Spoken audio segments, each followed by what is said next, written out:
자, 우리가 어제 오늘 또 나왔던 정말 큰 이슈 중에 하나가 바로 그 500만 원 돈봉투 사건이 있습니다. 500만 경력금이냐, 금일봉이냐, 교통비냐, 뭐 말들이 많은데요. 명태균 씨가 왜 그렇게 열심히 김영선 씨의 공천을 위해서 이렇게 열심히 노력을 했을까? 김영선 씨랑 무슨 약속을 했을까? 과연 그 배후에 숨어 있는 이 대한민국의 높으신 분들은 도대체 무슨 생각으로 이런 일을 벌이고 있었을까? 이게 정말 한심스러운 상황이었는데요. 이 사건의 시작을 저희는 탐욕이라고 봅니다. 탐욕. 소탐 대실 탐욕. 자, 그러면 소탐 대실과 탐욕이라고 하는 키워드에 가장 현재 맞는 그 사람은 누구일까요? 5선 의원이었던 김영선 의원이 시작한 게 아닐까 생각이 들었습니다. 여러분들께 저희가 최초로 공개하는 녹취 파일이 있을 텐데요. 지금 공개하지 않습니다. 그 전제 조건으로 이번에 국감에 나왔던 명태균 씨, 그때 자신의 어린 자녀 이름을 이번에 그냥 자기가 공개하니까 모든 대한민국이 이제 알게 되겠어요. 어쨌든 그 어린 자녀를 언급하면서 얘기했던 녹취가 한번 있었는데요. 그거부터 들어보고 이야기를 이어나가도록 하겠습니다. 명태균이 때문에 김건희 여사가 선생님 그거 하라고 줬는데 그 걔 사는 꼬라지 한번 봐봐라. 김영선은 간단해. 내가 가부질 나오면 여사가 알아서 상금이하고 우리 내 생계가 안 되기 때문에 김영선한테 당신 공천 왜 받았어? 왜 그런 얘기한 줄 알아? 그러면 알아서 안 줘. 사모하고 전화해갖고 대통령 난 김영선 했는데 이랬대. 김영선이 끝났어. 네, 저게 무슨 말입니까, 우리 박진영 평론가님? 자기가 먹고 살아야 되는데 바로 돈을 못 주니까 김영선 공천 줬다. 뭐 그렇게 해석도 되고요. 윤상현은 저 당시에 이제 그 공관위원장이었으니까 네. 윤상현한테 윤석열 대통령이 전화해서 매듭을 지었다 김영선으로 그런 뜻으로 들립니다. 네. 그리고 저는 김영선 의원은 자기가 알아서 고마워도 돈 안 주는 사람이야. 그래서 내가 얘기를 해야 할 만데 뭐 이제 이런 취지로도 들리는데요. 어때요? 맞아요? 저 맥락은 뭐 하도 많이 얘기해갖고 지금 우리가 뭐 추정한 대로가 그대로 맞는 것 같고요. 네. 현실적으로 김영선 씨가 이 돈 한 푼도 안 쓰고 선거 치렀다 이런 얘기가 그동안 계속 나왔었잖아요. 강혜경 씨도 그렇게 말했고 명태균 씨도 하물며 신용불량자인 본인이 김영선 씨 그 몇십억 거의 100억 가까이 부자인 그 사람에게 돈을 빌려줬다 뭐 이런 얘기를 계속 하지 않았습니까? 정말 돈 한 푼도 안 쓰고 그랬나 봐요. 한번 강혜경 씨 얘기하는 거 들어보겠습니다. 그 2022년도 의창구 보궐선거 당시에 본인 자산을 1원도 안 넣고 그 선거를 치렀고 임기가 끝나는 시점까지도 본인 돈 1원도 안 넣었습니다. 그러면 그 돈이 어디에서 들어왔습니까? 그 명태균 대표가 지금 빌려왔다라고 주장을 하는 5,700만 원 5,700만 원. 하고 예. 제 개인 돈 2,700만 원. 그럼 그 당시에는 강희경 비서관이 아니고 소속이 어디였죠? 그 당시에는? 그때 이제 회계 책임자. 회계 책임자로 네. 있던 개인한테 회계 책임자가 개인적으로 2,700만 원. 네. 예. 그리고 이제 미래한국연구소 미래한국연구소는 그 네. 당시 이제 법인이었는데 법인이었는데 이제 그 자금을 약간 이렇게 그 선거 자금으로 해서 차용을 했었었다. 네. 그게 얼마였습니까? 9천만 원 정도 됩니다. 9천만 원. 그러면 2,700만 원, 9천만 원, 그리고 명태균 대표가 가지고왔던 5,700만 원으로 선거를 치렀다. 네. 그럼 본인은 이제 돈 한 푼도 안 내고 선거를 치르고 당선까지 된 거네요. 네. 그것도 좀 이상하긴 이상합니다. 자, 보세요. 김영선 씨는 부모님도 돈이 되게 많은 것으로 얘기되고 있고 본인도 거의 100억대 재산가인 걸로 알고 있어요. 제가 알기로는 영등포에 4층짜리 건물이 있는데 그 건물 주인이래요. 근데 그때 월세로 또 그 임대료를 많이 받는다고 그래요. 그 외에도 오피스텔, 여의도에 오피스텔도 있고 아파트도 있고 여러 채를 지금 가지고 있는 부자이고 의원 시절에는 충청도에 무슨 임야도 샀다고 그러더라고요. 이렇게 돈이 많은 사람이 왜 지금 얘기 들으면 회계 책임자한테 돈을 빌려서 선거를 치르고 명태균 씨 같은 사람한테 돈을 빌려서 이걸 치르죠? 글쎄요, 뭐 그분의 경제적인 상황은 제가 알 수 없습니다만은 역으로 생각하면 그렇습니다.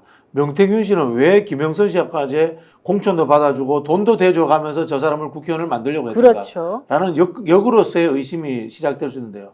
뭐 의심하다 보면은 나는 김영선 의원을 아낌없이 주는 나무로서 내가 키워주고 싶다. 이런 생각이 들었을 수도 있고요. 그러나 현실적으로 생각하면 이랬을 수 있죠. 우리 도박판에서 전주가 말을 산다고 합니다. 내가 이른바 선수로서 네. 뛸 수 없으니까 나는 돈을 대면서 말을 산다. 선수를 사는 거죠. 자, 제정신이 박힌 국회의원이면은 명태균 씨 같은 사람의 말을 들어주면서 모든 것들을 권력을 주고 또 창원시의 공무원들에게 윽박지를 수 있는 권한도 주고 그렇게 하겠습니까? 생각을 해보면은 어떻게 보면 명태균 씨가 김영선 의원을 선택한 것일 수도 있어요. 그렇죠. 저 사람은 국회의원 될 가능성도 없고 약점도 없고 돈도 없고 하니까 내가 돈을 줘서 투자를 하면은 저 사람 내 말을 잘 들을 수 있겠구나. 이렇게 역으로도 저는 상상이 가능하다.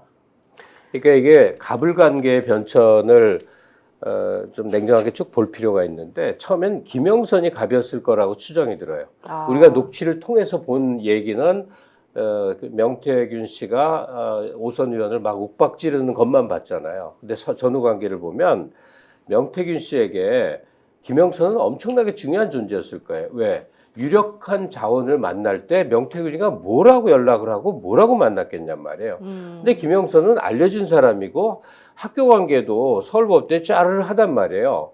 그러니까 하다못해 무슨 저기 어디죠? 그 하늘궁. 네네네.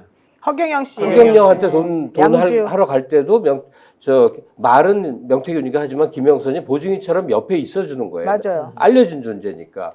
아마도 그래서 필요에 의해서 명태균은 김영선을 픽해서 김영선을 활용한 건데 김영선은 차후에 국회의원을 다시 해볼 가능성이 전혀 없던 사람인데 명태균의 재주로 인해 갖고 어쩌지 해서 되니까 그다음부터 약점이 잡힌 듯이 이게 가불이 바뀐 거단 말이에요.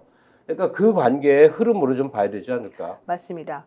서울법대 나온 5선의 국회의원이자 변호사. 중앙정치의 유명인. 네, 중앙정치 유명인이고 사실은 당대표도 한번 했었어요. 물론 네, 임시겠지만. 네.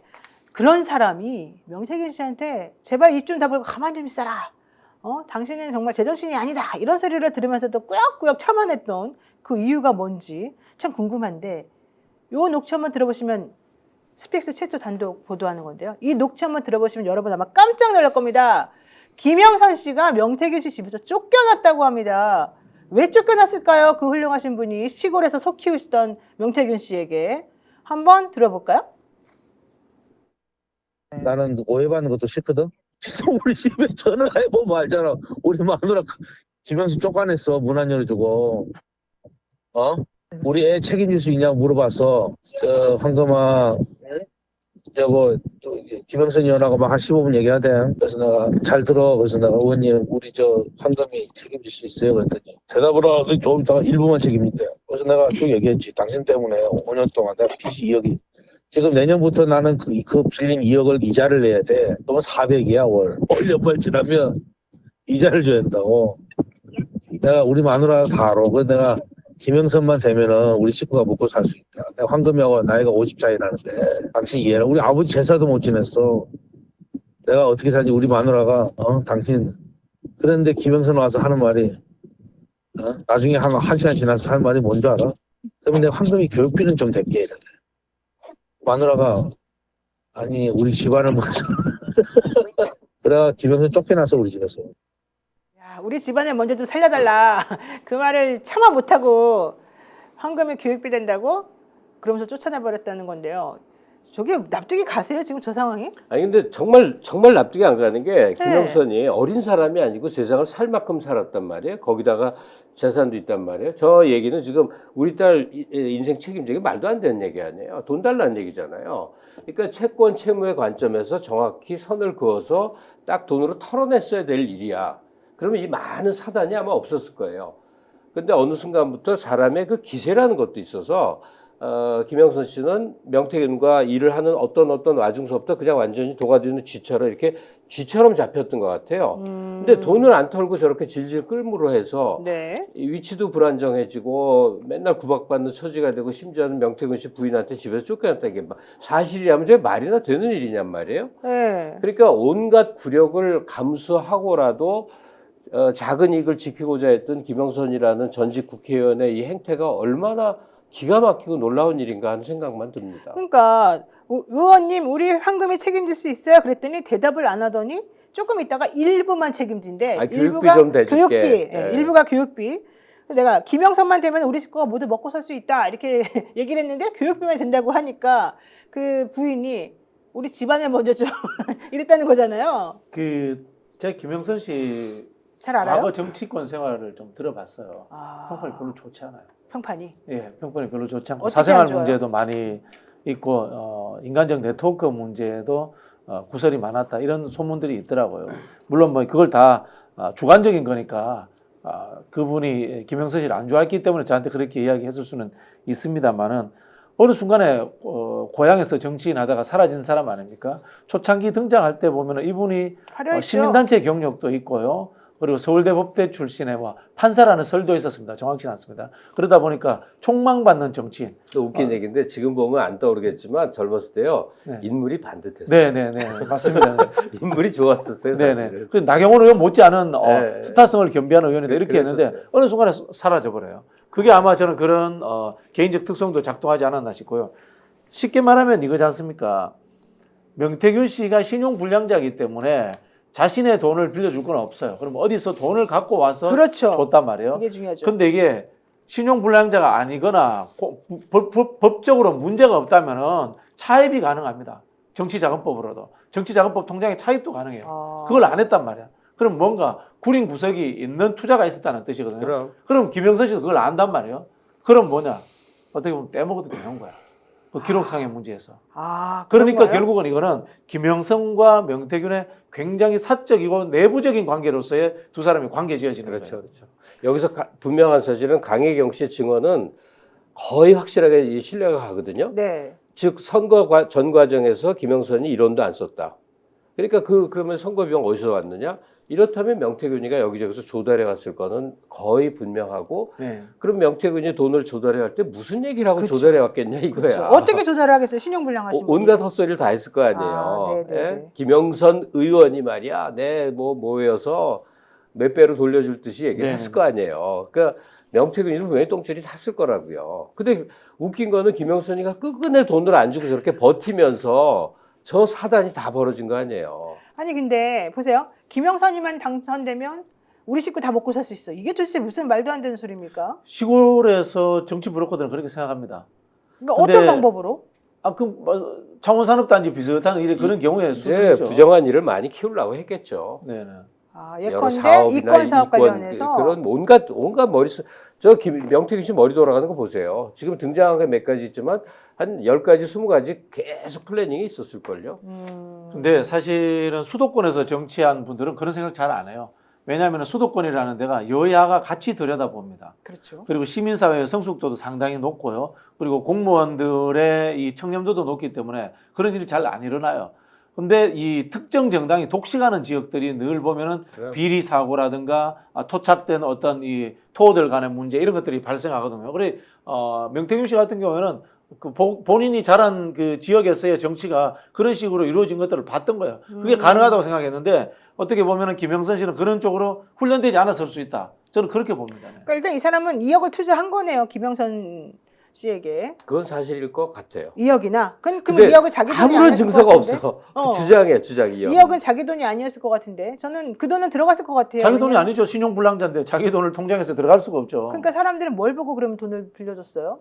그 중에 나오는 이야기 중에 하나가 저거지 않습니까? 지방선거 공천 이야기도 저는 아하. 이 이야기들과도 좀 엮여 있을 것이다라는 생각이 그리고 듭니다. 그 뒤에는 이제 김건희가 있겠죠. 그렇죠. 어느 시점부터 대통령 부부가 등장했을지는 모르나 이준석도 활용되고 김건희도 활용돼서 그래서 녹취를 밤낮 틀어줬다는 거죠.